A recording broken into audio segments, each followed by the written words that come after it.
주야로 묵상하는 삶 1월 30일 토요일의 말씀 장로들의 전통에 관한 논쟁이고 132페이지입니다.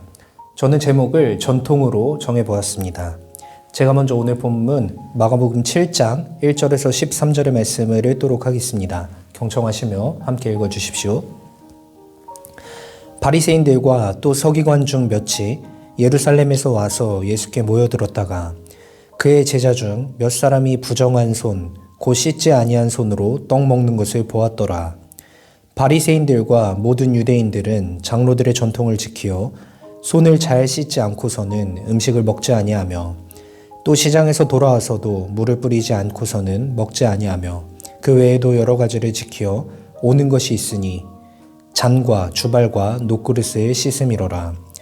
이에 바리새인들과 서기관들이 예수께 묻되 어찌하여 당신의 제자들은 장로들의 전통을 준행하지 아니하고 부정한 손으로 떡을 먹나이까? 이르시되 이사야가 너희 외식하는 자에 대하여 잘 예언하였도다.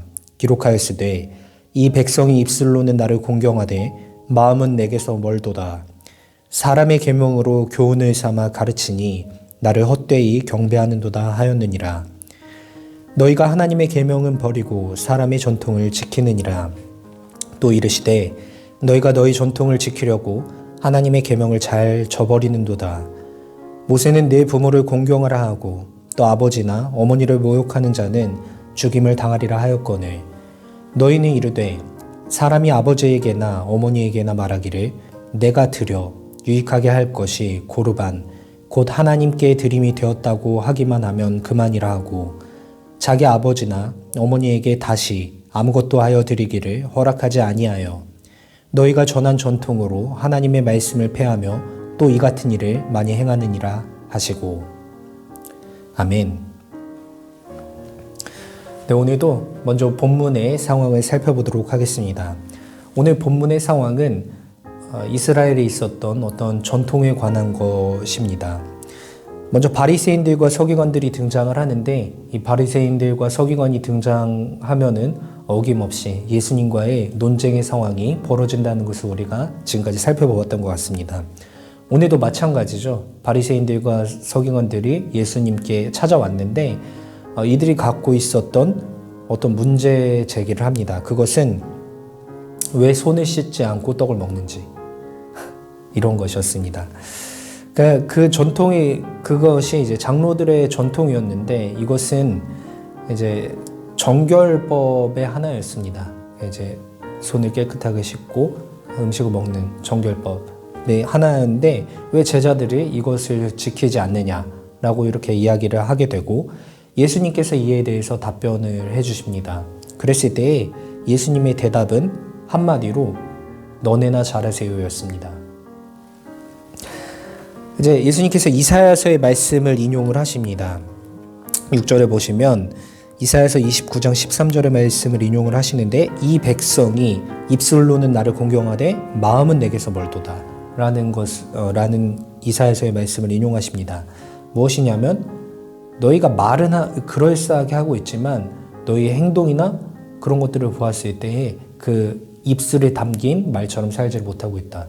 언행일치를 하지 못하는 모습에 대해서 지적을 하고 계시다는 것을 말씀하시는데 또 예수님께서 추가적으로 말씀하시는 것은 너희가 세운 그 좋아 보이는 사람의 전통 때문에 하나님의 일들을 가로막고 있다 라고 말씀을 하시며 11절 말씀에서는 고르반에 대해서 이야기를 하는 것을 볼 수 있습니다.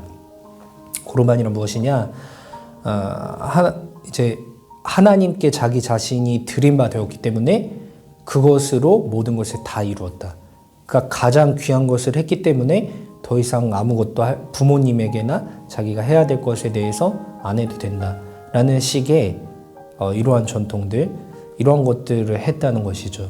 그랬을 때 이러한 전통들이 얼마나 하나님께서 말씀하시는 것과 위배되는지 하나님께서는 부모를 공경하라고 이야기를 하셨는데 너희는 너희가 세운 전통을 통하여서 그것으로 족하다라고 말하는 이 위선적인 모습을 보이고 있지 않느냐라고 다그치시는 것이 오늘 본문이라고 할 수 있을 것 같습니다. 즉 사람의 세운 전통으로 그것이 아무리 좋을지라도 그 전통으로 하나님께서 말씀하신 것을 가리우고 있다라고 이야기하고 계신 것이죠.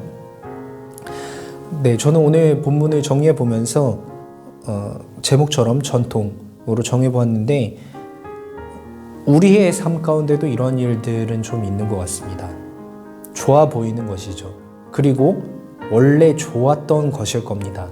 좋았던 것이었는데 이것이 어떤 마음과 또 온전한 사랑이 담겨져 있지 않은 행위로 변질되어지고 그런 것들이 원래 처음에 좋았던 그 의도 때문에 세우긴 하였지만 그것이 마음이 담겨있지 않고 진정성이 담겨져 있지 않은 상태로 계속해서 지켜져 왔기 때문에 어떤 낡은 관습이 되어서 정작 하나님의 일을 하는 데는 방해를 하는, 하나님의 마음을 이루어가는 데는 방해를 하는 이러한 일들이 우리의 삶 가운데 종종 있는 것 같습니다. 특별히 이런 것은 세상에서 살 때보다는 어떻게 보면 교회 안에서 더 많을 때가 있는 것 같습니다. 교회 안에서 우리의 공동체를 위하여서 우리가 정했던 것이 의미 없이 계속 지키다 보니 그냥 의미 없는 관습으로 굳어져서 그것 때문에 하나님께서 주신 어떤 새로운 역동성을 불러일으키지 못하고 그대로 굳어져 버리는 이러한 것들이 참 많이 있는데 결국에는 이 문제가 어디서 발생할까라고 생각을 해보았을 때는 하나님께서 원하시는 바를 진정으로 알지 못하기 때문에 하나님께서 진정으로 원하시는 것을 우리가 명확히 알지 못하기 때문에 이러한 일들이 발생하는 것 같습니다. 그렇기 때문에 우리는 복음에 대해서 더 많은 연구와 더 많은 묵상과 생각들을 하며 살아야 될 것이고 이 복음의 사실을 단편적으로 받아들일 것만이 아니라 이 성경 말씀을 문자 그대로만 받아들일 것만이 아니라 우리의 삶 가운데 어떻게 하면 더 적용을 할 수 있고 우리의 삶 가운데 생동감 있게 살아낼 수 있을지를 더 많이 고민해야 될 것 같습니다. 우리의 전통으로 하나님의 말씀을 가로막지 않기 위해서 저는 오늘 본문을 이렇게 묵상하였던 것 같습니다. 네, 오늘도 하나님께서 우리에게 귀한 본문을 주셨습니다. 오늘 토요일인데 또 한 주의 마지막이라고 할 수 있을 텐데 오늘도 말씀 묵상 잘 해보시고 또 잘 연구하고 적용하셔서 오늘 하나님의 말씀 잘 적용하셔서 또 의미 있는 한 주를 마무리해가는 청년부원들 되시길 소망합니다.